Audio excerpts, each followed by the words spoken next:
Hi, welcome to Checking In with Amy. My name is Amy Goldberg and I'm a registered nurse with Neighborhood PACE. PACE stands for Program of All-Inclusive Care for the Elderly, that being 55 years of age and older.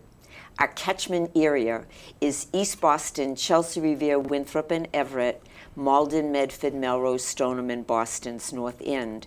The goal of Neighborhood PACE is to keep people living in their homes in a healthy, safe, independent manner. Our guest today is Casey Carson. Welcome. Thank you so much.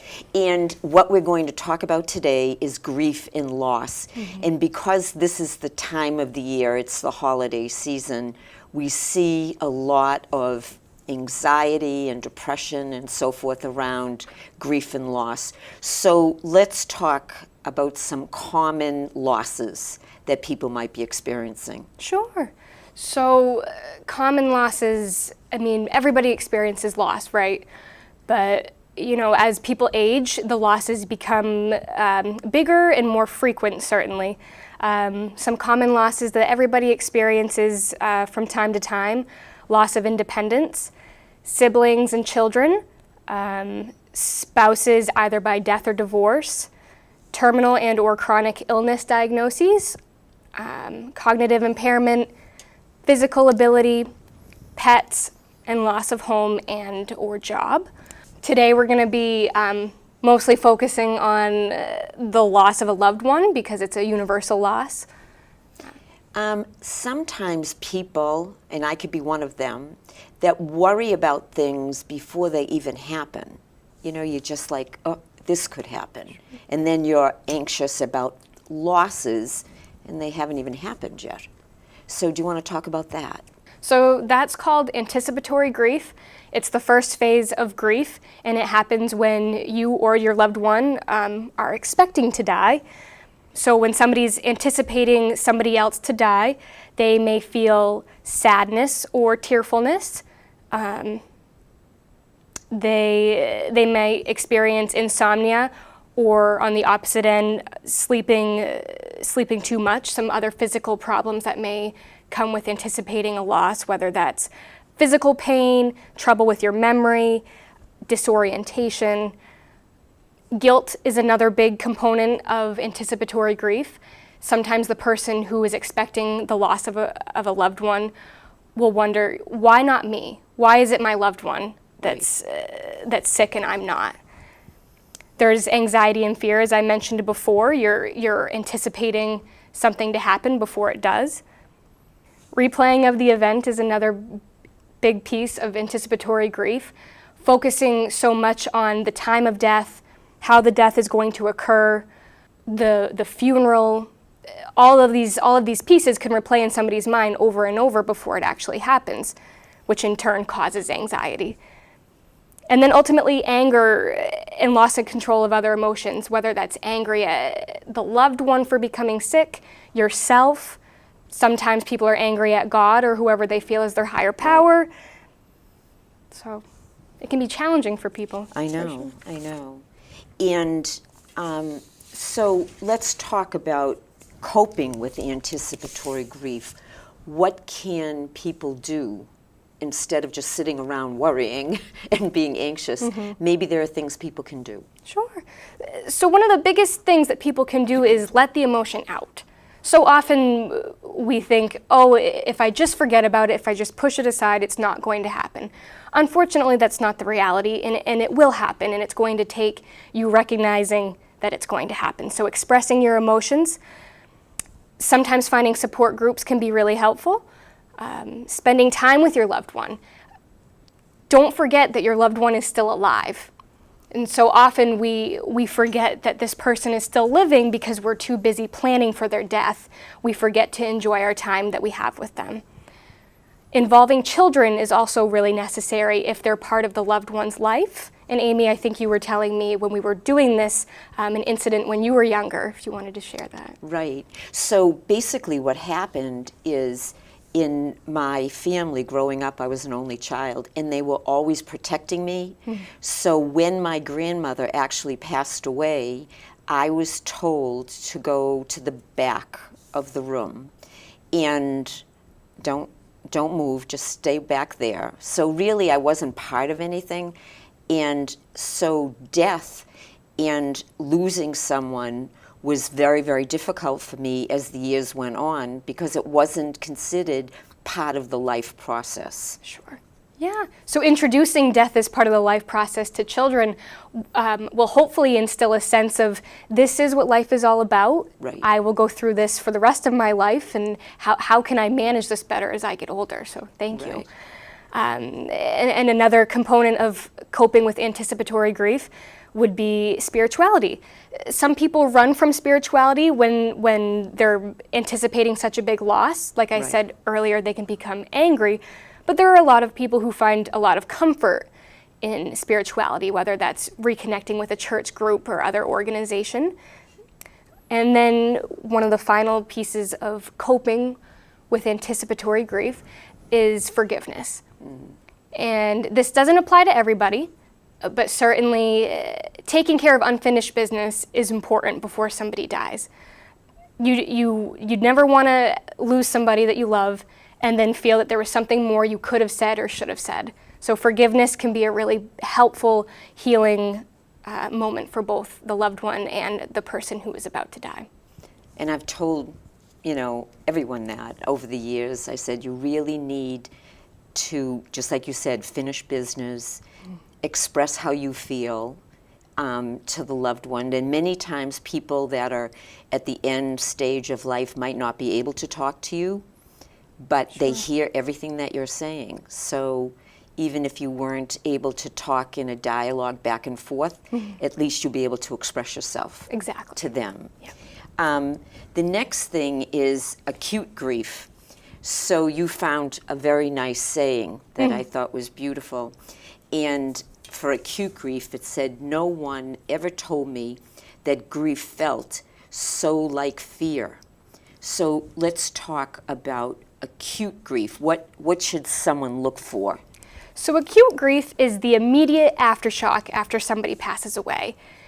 It's ultimately experienced the same across the board. The symptoms of acute grief are similar to shock. Panic symptoms, so if anybody has had a panic attack, they would know what those are: shortness of breath, chest pain, arm or leg numbness, similar symptoms of a panic attack.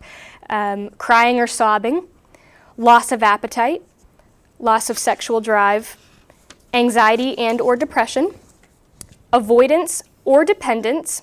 So if somebody's avoiding others or being withdrawn, then that would be one end of it. And then if somebody cannot be alone and they don't want to separate from other loved ones or friends, then that would be the other side of it. So coping with acute grief, easier said than done, but when someone's going through acute grief, the last thing they do is take good care of themselves. So let's talk about that. Yeah, so when you're going through acute grief, you're right, the last thing that you're thinking about is yourself usually. You're contemplating your history with this person, what happens next, concrete tasks, taking care of funeral arrangements and things like that you're not taking time to take care of yourself. So health is the most important piece of getting through acute grief safely. So getting enough sleep, getting enough food and hydration. Another big piece to coping with acute grief is avoid suppressing emotion. So often some people will use alcohol or other substances to numb their pain. And I'm sure it can be easy to have the funerals and the get-togethers and you're around other people and it doesn't seem like you're numbing your pain, but often the longer you suppress those emotions, the more painful it becomes later on down the road. Self-compassion is so important in this time. So often we easily have compassion and empathy for other people when they're suffering, but we forget to have compassion and empathy for ourselves. I think it's important to remember that it's okay to not be okay. You just lost a huge piece of your life, and having that self-compassion hopefully would spark awareness of your own health and how you're doing during this time. And last but not least, seeking out immediate help by calling 911 if necessary. So certainly if you're feeling suicidal or like you're going to harm yourself or someone else, that would be a good and appropriate time to reach out for help. Thank you, that's good. So let's talk about what comes after acute grief. And you found another very beautiful saying, and I believe this. Grief is like the ocean. It comes on in waves, ebbing and flowing. Sometimes the water's calm, sometimes it's overwhelming. All we can do is learn how to swim. So that's true. And so let's talk about after acute grief is integrated grief, and let's talk about that. Yeah. So I chose that quote mainly to highlight the image of the waves, the grief wave, which I'll mention in a couple of minutes. So when looking for integrated grief, ultimately the pain is still there, but you're learning to build your life around that loss, which is extremely important to moving towards acceptance, which is the ultimate goal of grief itself. So it typically happens for people around 6 to 12 months, although grief is unique and doesn't happen the same for everybody, and so it could take longer or shorter to get to that stage for some people, but typically 6 to 12. The most important aspect of integrated grief is that you're able to achieve pleasure again while still accepting and understanding and realizing this pain. So you're able to do your favorite hobbies and spend time with other loved ones and friends, and you're able to do your errands and get things done, and you're able to find happiness again despite having this loss. And ultimately, the waves of grief, which I mentioned earlier, become shorter and less intense. So it's like a wave. You might be okay one day, and then something will remind you of that loss and that person, and then all of a sudden you might not be okay, and that's okay. Eventually those episodes will become less intense, and they will go away and they will come back. So. And the exact thing happened to me. So when my mother passed away, and I mentioned I was an only child, and my dad had passed away earlier, so I wanted her back. So it was about 6 months, and all of a sudden it occurred to me that that was enough, that it was time for her to come back. And I remember it vividly. It was like, I've been really, really good, but now it's enough. Let's stop playing this game and come on back and be with me. So it does, I can speak from experience, it does ebb and flow. And it's not easy. No. Just when you think it's over, it's not. It's not over, I know. So now, some people go through this and they're doing very well, but then others get stuck. And that's concerning. So this is called complicated grief. Yes. So what are we looking for in that stage? So complicated grief happens when someone has a difficult time, basically, accepting the loss and cannot move forward. It happens to around 7% or 10 million people in the United States annually. So that's a significant amount of people who have a difficult time accepting this loss. One of the first things to look for is a persistent longing for the loved one. So if they're constantly talking about the loved one, wishing that they were back, that's a sign that complicated grief may be arriving. Intense loneliness, preoccupying thoughts of the deceased, avoidance or preoccupation of places or people that remind you of that person. So some people may avoid certain outings in public or certain areas of the house, any trigger that would remind them of that person.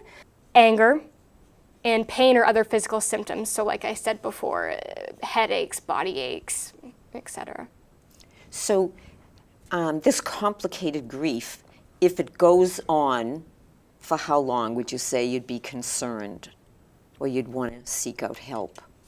So when somebody notices that maybe their loved one or friend is going through complicated grief, or if you realize it yourself that you're going through it, getting help as soon as you can is extremely important in order to combat some of these symptoms that might be arising. coping with complicated grief is much more specific and intense than the other phases of grief, where you would normally just get support and maybe some education around the loss. Now it may require psychotherapy, which would specifically be therapy related to complicated grief. So these are therapists that are trained in dealing with grief that has surpassed the typical allotted time of grieving. Then there's also medication. Some people in their grief process may develop anxiety or depression that wasn't there originally, and they may need some type of medication, whether that's an antidepressant or an anti-anxiety, to combat some of these symptoms that may arise.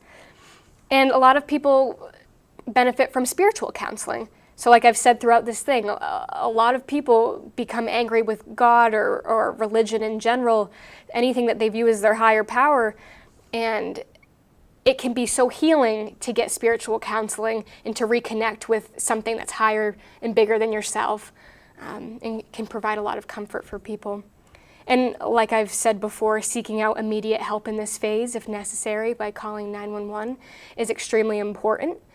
So certainly if anybody is feeling like they're going to hurt themselves or somebody else, we would certainly urge them to call for emergency help. And I think it's hard as you get older, because I can speak from experience, that you want to be strong and I should be strong and I don't know if I really need medication and that's a weakness and all this. So I think pointing out like all these are very normal things and that you need to be open for it. Just talk to the doctor, therapist, whoever you're seeing, and be open-minded about getting the help you need. Absolutely. Yeah, but I think it's hard as you get older. I really do.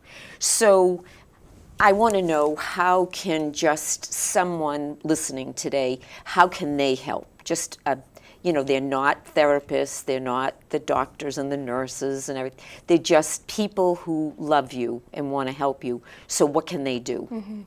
So if you're supporting somebody who has gone through a major loss in their life, one of the most important things that you can do for somebody is to be available to them and be prepared to be with them for the long haul. So don't just show up when the loss happens and then kind of disappear a couple of months later. So be available and stick around. Initiate conversation. Initiating conversation is so important for somebody who has gone through a loss. Most of the time, people supporting a friend or loved one going through a loss might think, I don't want to bring this up. Right. I don't want to trigger this person. I don't want to remind them of their loss. They probably don't want to talk to me anyway. And I think me and you talked about how that can be troubling, because a lot of people who go through the loss don't want to initiate conversation. They don't want to bring the conversation down. So it's important as the friend or the loved one to ask them and to be there for them and to be ready to hear the response. So listening and encouraging is important. Being patient with the person, so if you ask them and they might not give a lot of information at first, be patient because they might come around. Assisting with practical tasks is important too. A lot of the times when people are grieving, they have a hard time keeping their own lives straight because they're worrying about A, B, and C. And having somebody there to assist with errands and household tasks and things that they might be neglecting to no fault of their own, but just because they're preoccupied, is extremely helpful. And also being aware of triggers. So certainly around this time of year, Christmas and other holidays are really triggering for a lot of people, not only people who have experienced a loss, but for many other reasons. So be aware of your loved one's triggers, whether that's holidays, anniversaries, birthdays, music, anything can be helpful in supporting somebody. And it's interesting because a lot of people say, call me if you need anything. And that the person who's going through the loss is not going to call. Right. So you need to show up and say, let's go food shopping together, or let me help you file some papers. Sure. You need to be very it needs to be tangible. Yeah. But this general call me at some point, let me know, it's not going to happen. Sure. Leaving it up in the air is not beneficial for anybody. Right. And you're right. It's just better to be direct with that person and say, how can I help you today? What do you need me to do? Right. Genuinely be there for that And then person. show up in the house. Right. Right. So we do have, as the last slide, some suggested reading, which both of us have read, so at least we know these are good Sure. things. There's plenty more out there, so if people are interested, of course, they can get in touch with us. So, Casey, thank you very much for a wonderful presentation today. And if you or anyone you know needs help in regard to any of the subjects that we've talked about in the past, please feel free to call Neighborhood PACE. Our phone number is 617-568-6377.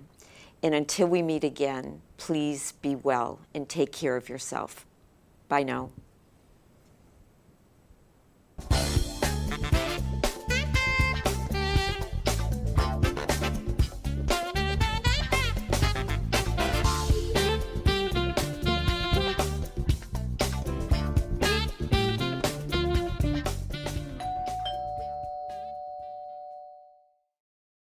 Do you or someone you care for need help staying at home and remaining independent, active, and healthy?